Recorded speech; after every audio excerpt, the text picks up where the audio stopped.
The MythBusters are attempting to pancake this little car between two big rigs in a high-speed head-on collision. The two tow truck drivers are going to be key players, so Jamie gives them the lowdown about the myth. So, we've got a car over here, and we've got two semis, and you guys are going to make them go smack with the car in the middle. And we even have a crash test dummy in the car ready to go. Have you heard of this myth? No.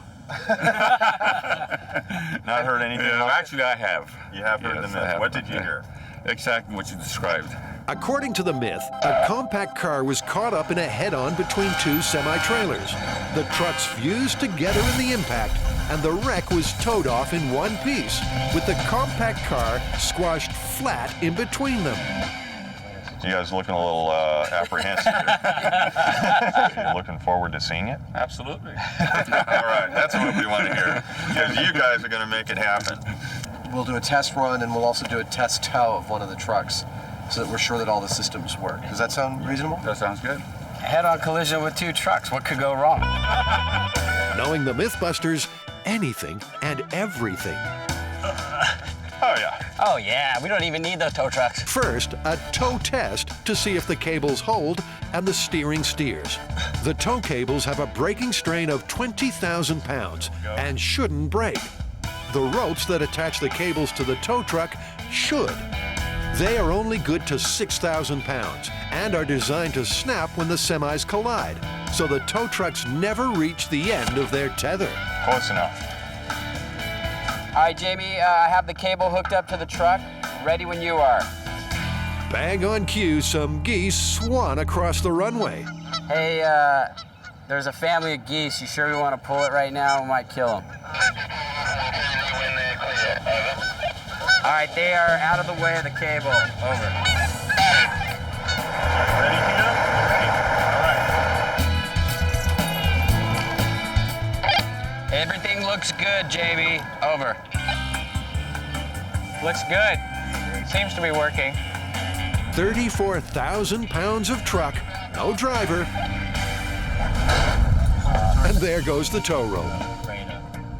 We've got ourselves a runaway. Runaway. Cable's coming this way. Do we keep following? Right now. Yeah. How do we stop this thing? That's a very good question, with no answer. Get your car out of the way, Dad! Get out of the car!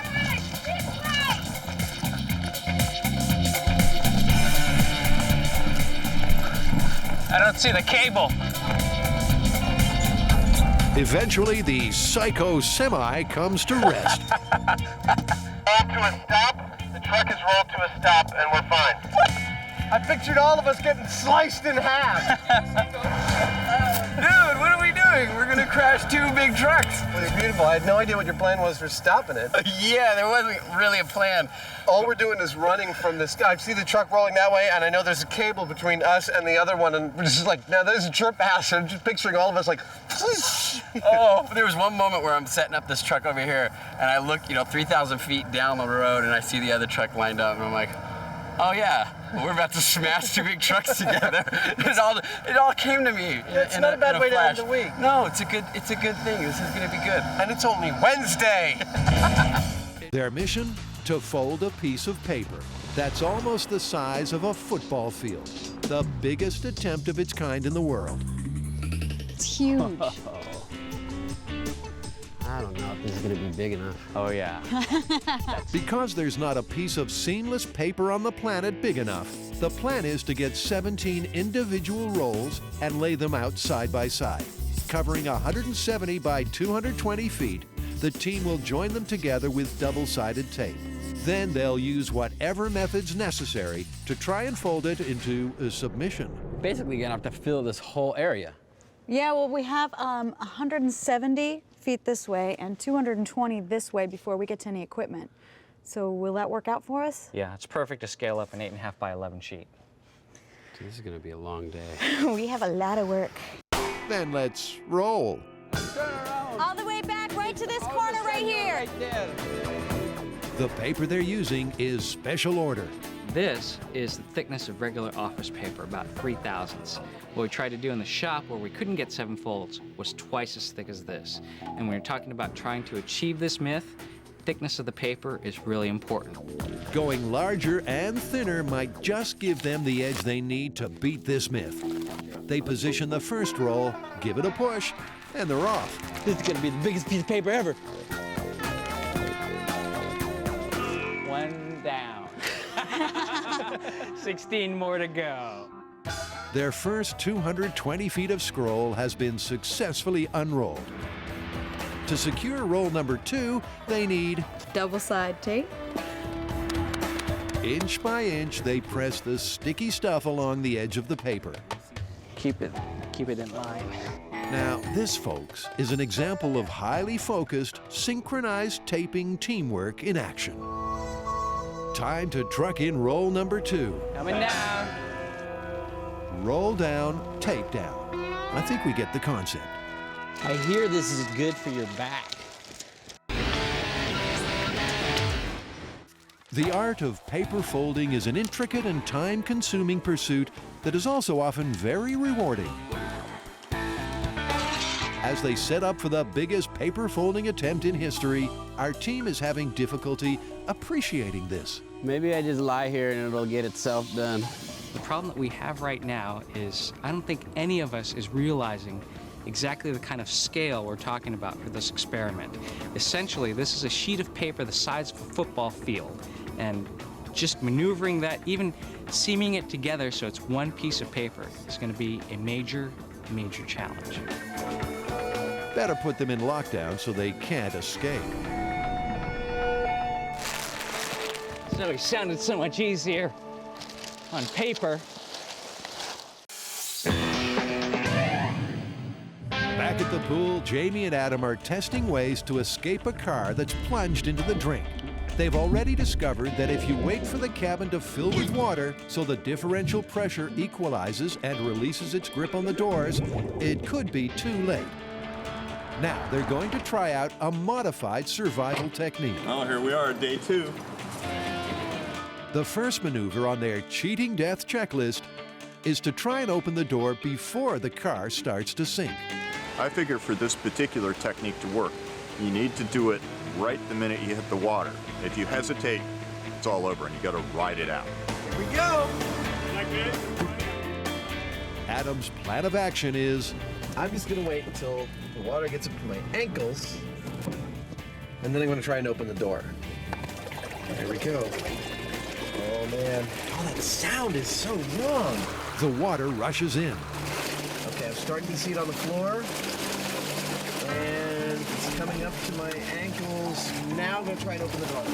And Adam rushes out.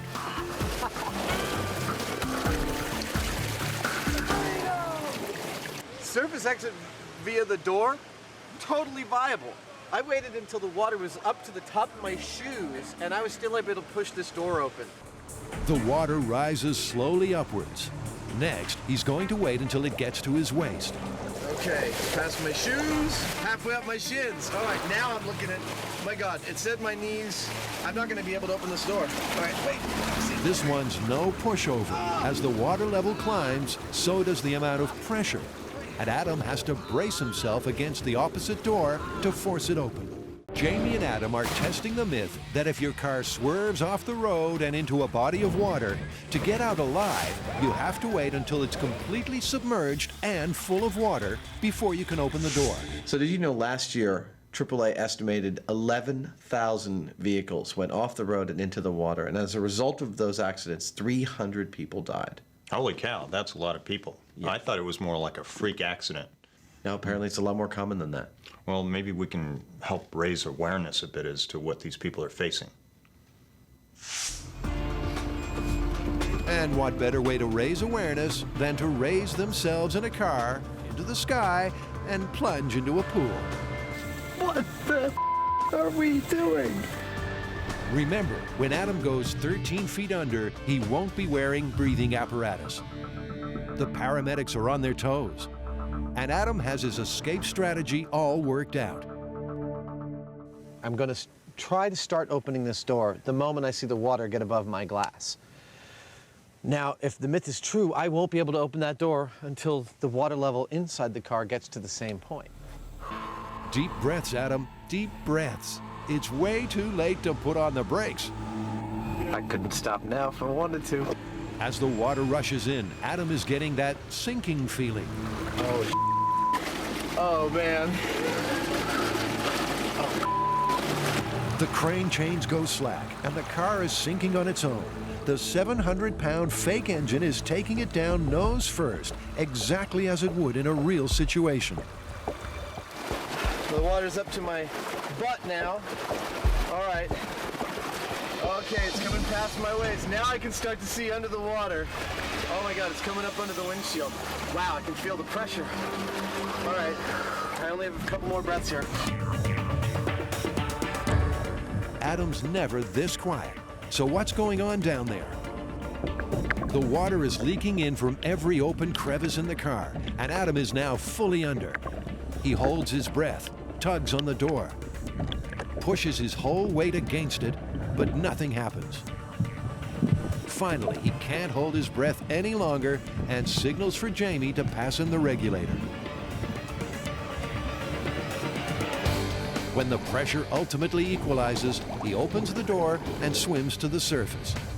But it was too late. Woo!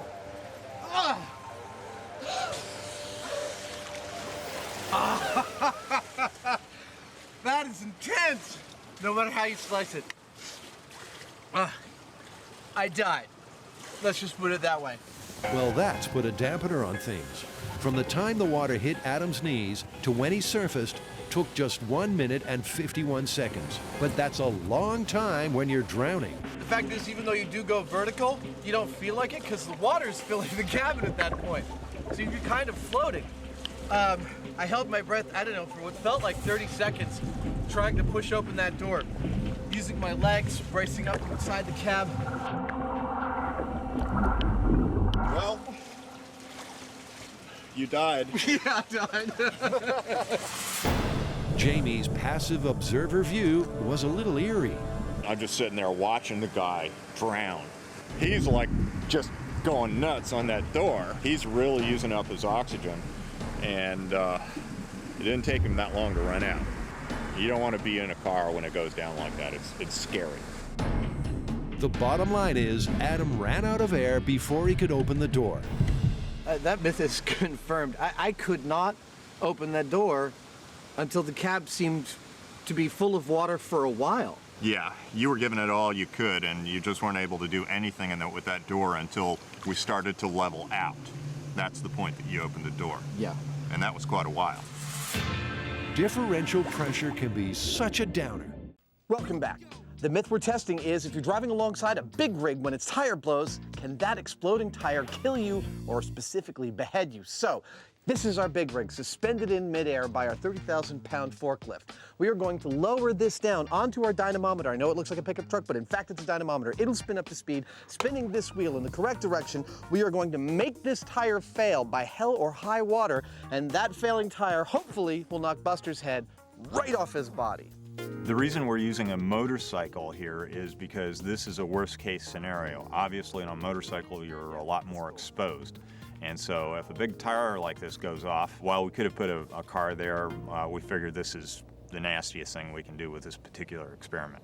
Things are only going to get nastier for Buster, because to blow the tire, Adam and Jamie are going with the direct approach. That's the shotgun. We're using a standard 12-gauge shotgun with a deer slug in it. The deer slug is actually one of the heavier bullets that is available in any kind of normal civilian weapon. It'll penetrate the tire, and the big question here is whether the air inside the tire is enough to actually make it rip or do something violent other than hiss. And what we're hoping, if everything goes really well, what'll happen is that slug will enter the tire right about here and compromise the radial. That's the steel wires that run around the perimeter of the tire. Once that radial gets compromised, if the gods are shining on us, this thing will open up like a zipper and fail in a magnificent fashion, slicing Buster's head right off. That's the theory, but in case the impact is not enough to sever Buster's head, the team has an injury monitoring backup. Our crash test dummy has shock watch stickers, so by looking at which one of these gets tripped, both on his head and on his torso, we'll be able to see what kind of damage he sustains during this tire accident. With the dynamometer spinning, it's time for the magic bullet. Of course, this isn't a typical way for a truck tire to blow, but this should result in the catastrophic failure that this myth needs. Okay, this is tire blowout, shotgun shell, revving the engine. While Adam revs the target tire up to highway speeds, Jamie rides shotgun. I'm good whenever we're clear elsewhere. He must hit the tire, pump to standard truck pressure of 115 psi, sidewall center. That's a hit, man. Nicely done. I heard it go up. Yep. But that was not the catastrophic failure we wanted. Jamie was right on the money, hitting the tire dead on, but there sure was no explosion. That's a neat hole. It's right there. That's the hole? Well, that ought to tell us something. I mean, that bullet's that big around. You know, they don't get any bigger than that, and it hit it clean right in the sidewall. It had to hit some of those cables. That was full pressure. It was a perfect hit, so. The high speed shows the moment of impact as the slug pierces the tire. But Buster's white-knuckle ride is unaffected. To get a tire explosion, they're going to need a plan B. We have to come up with a new plan, because what we're doing isn't working. These tires are super crazy, incredibly resilient. Supposing you're silly enough to tailgate a truck, would this dangerous stunt really improve your gas mileage?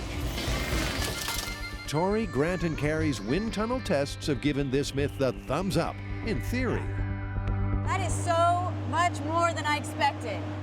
But what about in practice? Time to go full scale.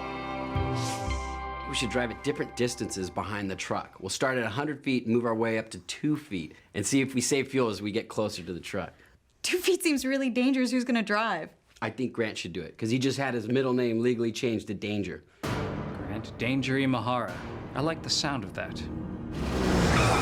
The MythBusters also like the look of the impressive beast they've lined up for their full-scale test. At the Portland, Oregon headquarters of one of America's leading rig makers, Freightliner.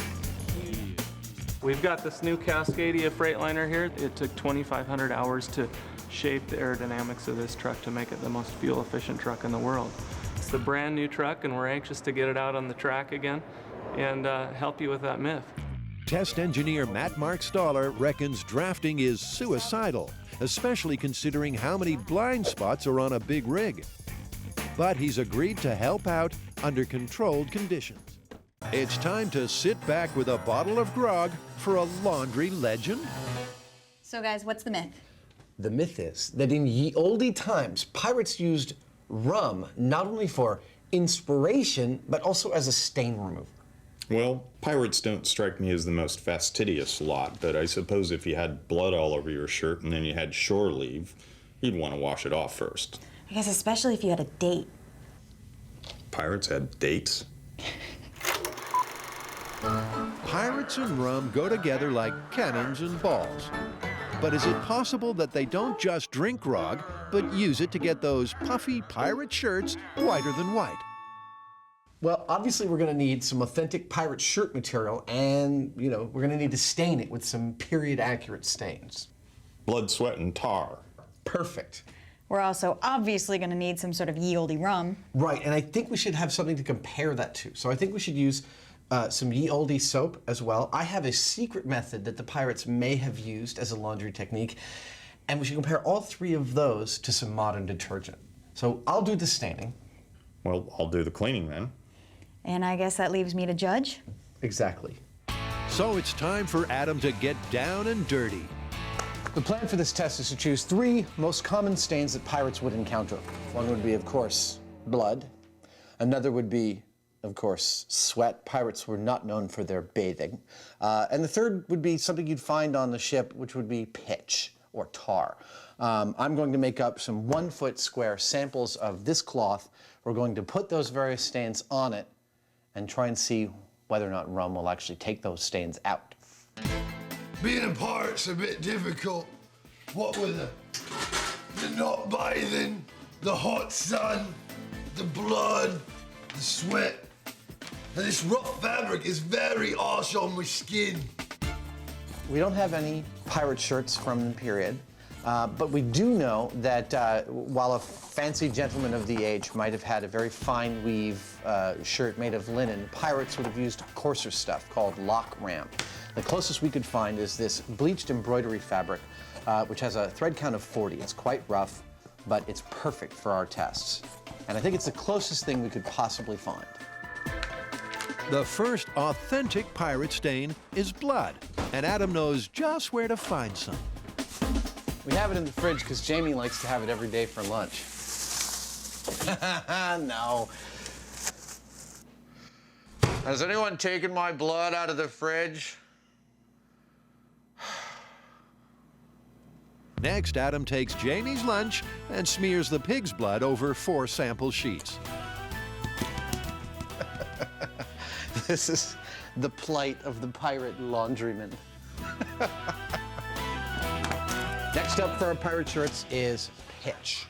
Now, blood and sweat are easy choices when it comes to pirate stains, but we wanted to choose something like grime, and we know that pitch was used on pirate boats and period boats of the time. We've used it on plenty of other episodes, and it's very dirty stuff, so that's what we're gonna put on our pirate shirts next. Ta-da! We have 1 stain to go, and I'm gonna have to work for this one. Yep, Adam has a plan to sweat for science. I'm gonna do 3 things. I'm gonna get on Jamie's treadmill in my sweat lodge, formerly his mold room, and I'm gonna put on the sweatiest of the sweaty things we have, which is our fire suit. That thing is damn hot inside. I should have no problem producing lots of the correct bodily fluid for this test. To harvest the bodily fluids, Adam arranges the shirt material for maximum moisture absorption. It's go time. Adam leaps onto the treadmill, ready to stain up. But after 15 seconds on his very own wheel of death, he's gasping like an asthmatic hamster. That says I've only burned 20 calories. What is that about? Why don't we fast forward to the end of the workout? After all, who wants to watch a grown man ooze sweat stains? Now we've got 3 kinds of stains here. We got blood, pitch, and sweat. Or as pirates like to refer to it, Saturday night. I'm just setting the fail-safe on this. These radios actually leave an instruction with the receiver to return to a certain position if they should lose communication. Yeah, I think so. Jamie will be joined in the chopper by Eric Gates.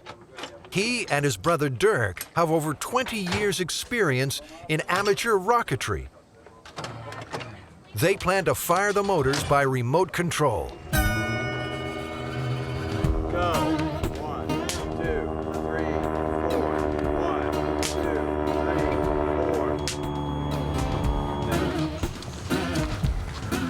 4. Jamie's gonna do a dry run in the car.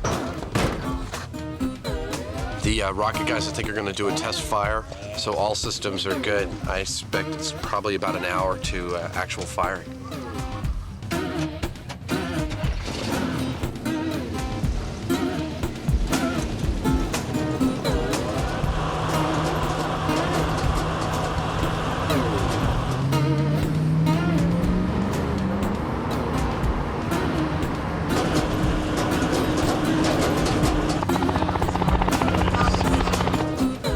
The remote control and failsafe are working perfectly.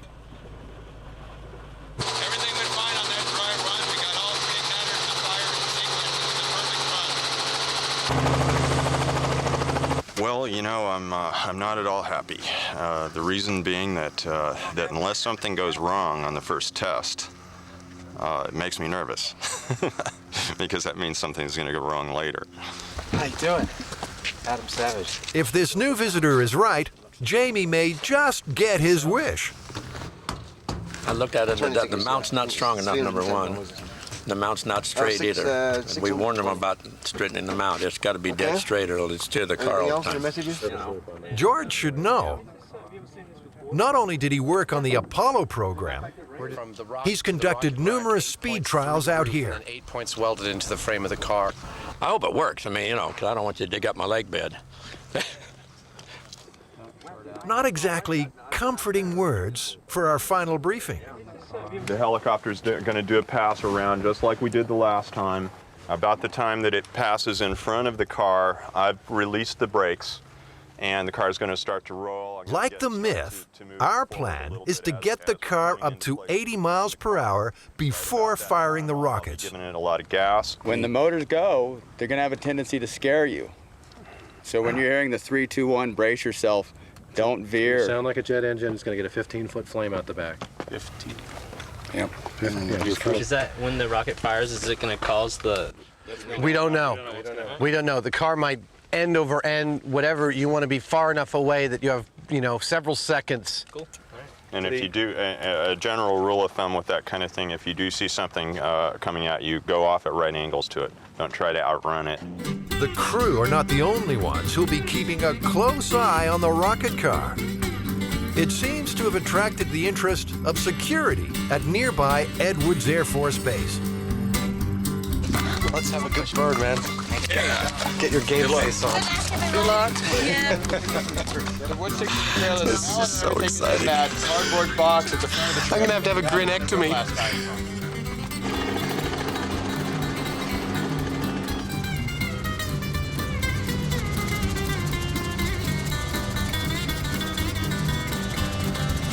Green light to go. They're starting their circle now. Brakes are coming off. We are a go. Nothing's happening. We're aborting? Yep. We're aborting. We are aborting. We are aborting. Copy that. Copy that. Let's abort the whole thing. Okay, helicopter's coming in. Doesn't it go through the inside? So how do you get it? Looks like the car's old gremlins are back to haunt us. With all the focus on horsepower and thrust curves, we never did fix that fuel problem. The problem is that this is an older car, and we've been stirring up sediment in the bottom of the tank, and it's gotten into the fuel filter and clogged the fuel filter. All we have to do is pull the filter out and flush it out once in a while. We should get a good run here soon. That sort of answers my need for a small failure. I'll accept that one as a small failure.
It's been a long road, but finally, we have liftoff. 3 rockets, 4 seconds, and 1,500 pounds of thrust apiece. That's 3,000 horsepower for 12 seconds. Just like a JATO.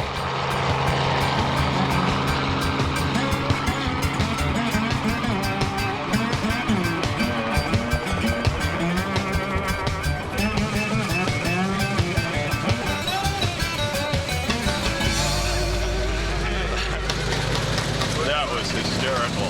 That was absolutely outrageous. I don't know. The helicopter was having trouble keeping up with it. The chopper's top speed is 130 per hour.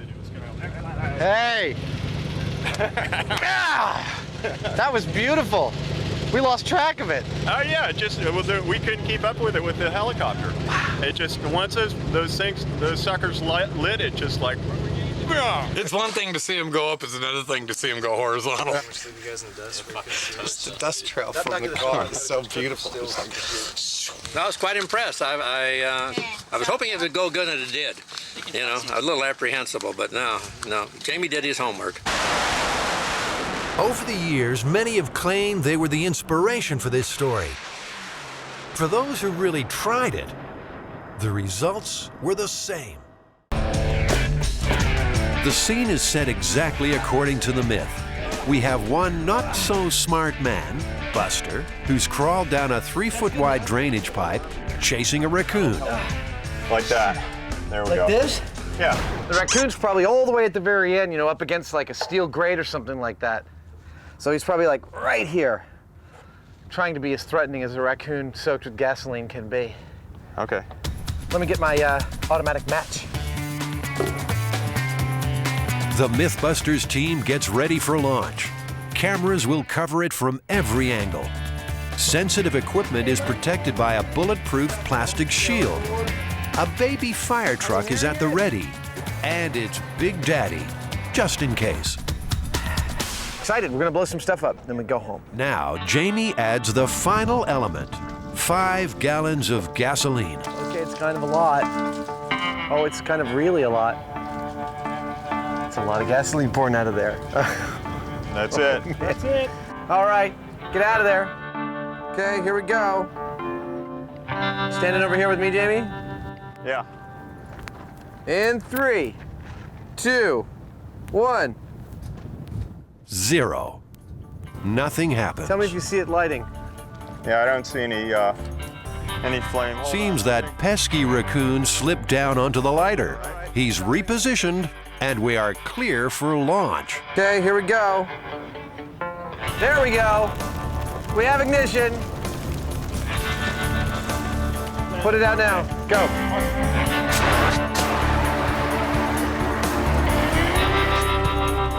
Well, that wasn't nothing at all.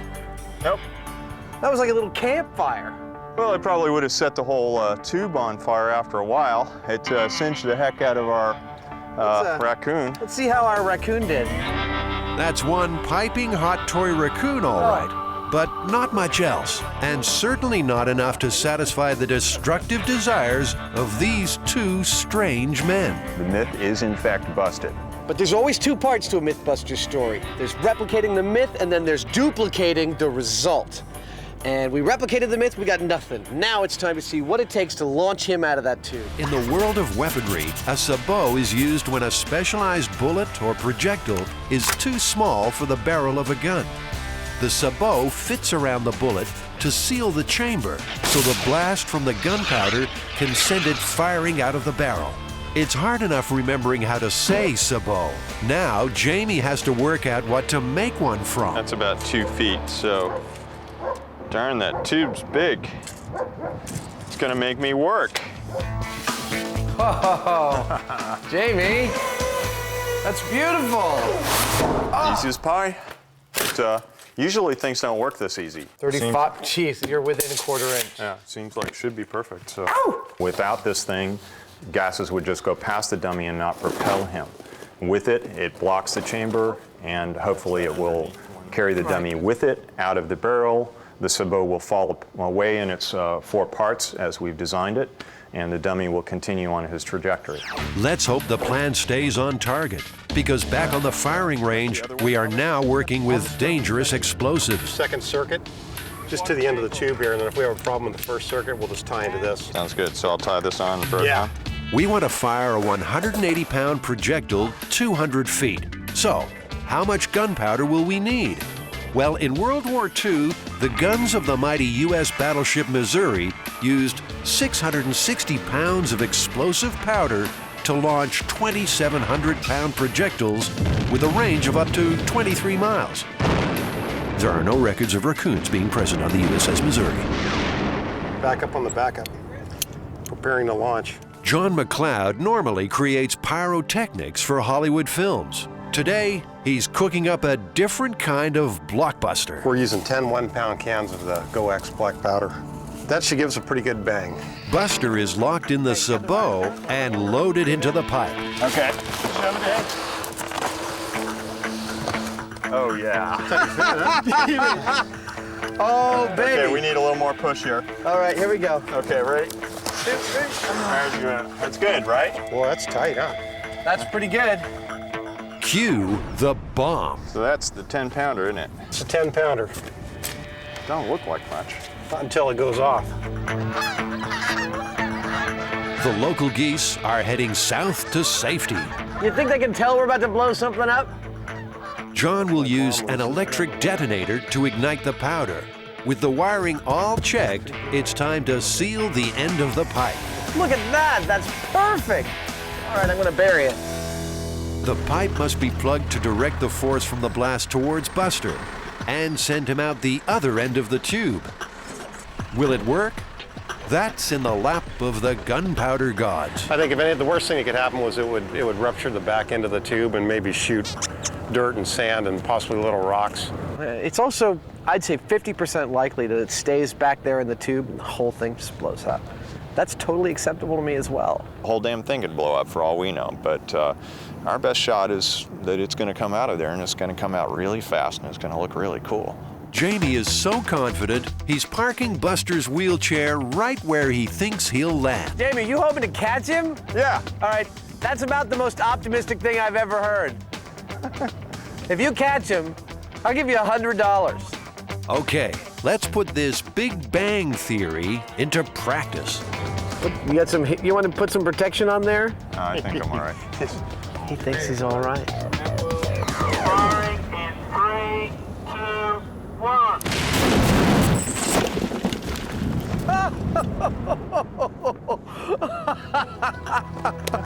Oh my God! I almost made the chair. You almost made the chair! We've got two very excited MythBusters on our hands. He survived! Buster survived! Already. Oh! Woo! Came out there with some horsepower. How you feeling, buddy? It worked absolutely perfectly. I was off by about 5 or 10 feet.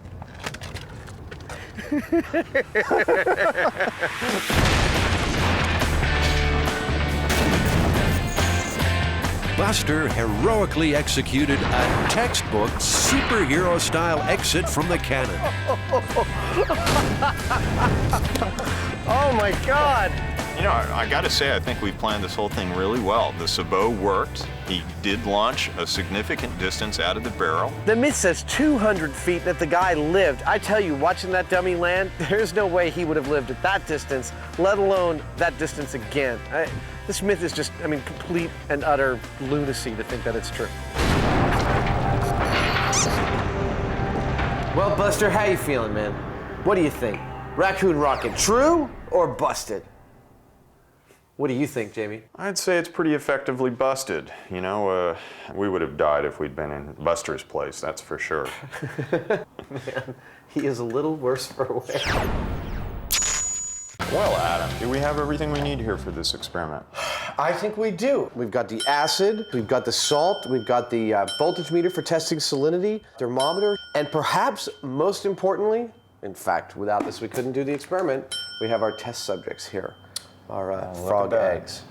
With the octopus angle ruled out, they have opted for frog's eggs and tadpoles, small and common enough in nature to be swallowed, and they don't need constant parental care. Yeah, those puppies came all the way from Florida. They have a lot of frog farms down there, I understand. 3 flasks represent different conditions in the stomach. One for body temperature, water heated to 98.6. One of salt water, the same salinity as the human body.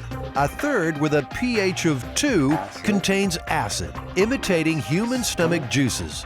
A 4th flask is the control sample. All right, so we got some tadpoles and some eggs in there. Let's say we do 2 of each. Okay, you got the little squirt bulb? I do. Here we go. The control sample of eggs and tadpoles will swim in a flask of aerated water, the ideal environment for tadpole survival. You ready for the acidity? Okay. Okay, which one is that? Acid, this one here. Hydrochloric acid actually secretes in the stomach, and it's powerful stuff. Extremely corrosive. A single drop can eat through wood. Jamie and Adam need to dilute their pure hydrochloric to match stomach acidity. Yeah, real close. All right. 1.99. All right. The pH scale runs from 0 to 14. Pure water is neutral with a pH of 7. Anything below 7 is acid, and anything above is alkaline. Common examples range from battery acid at 1, the stomach at 2, an apple scores a pH of 4, and milk of magnesia a mild 10.5. Doesn't seem to be doing so hot. He's definitely more laconic than his racetrack friends here, you know. He's just kind of sitting there on the top. Next, the body temperature test. They heat water to 98.6 degrees Fahrenheit.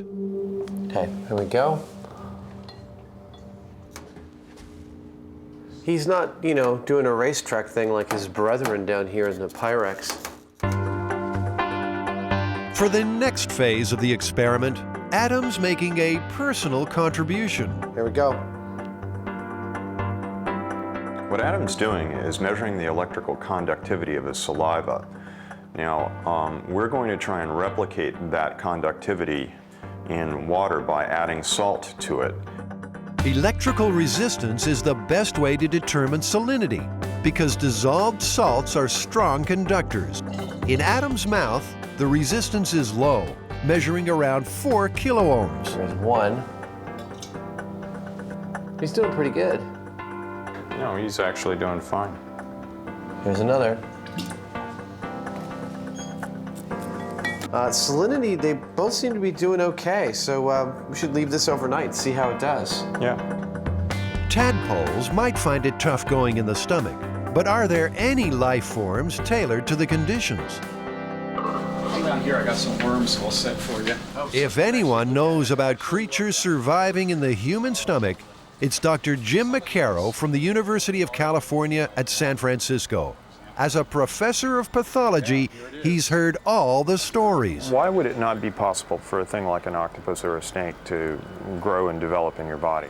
The acid in your stomach is there to dissolve meat and other food materials, and any type of living organism that doesn't have a way to protect itself against that is going to just wind up as digested food. So are there creatures that do have that type of protection that can make it through the acid of the stomach? Oh, most certainly. Tapeworms, for example, which are a type of parasite that you get from eating undercooked pork or beef. Also, certain types of roundworms, where in this case it's the egg of the worm that makes it through and then hatches in your intestine.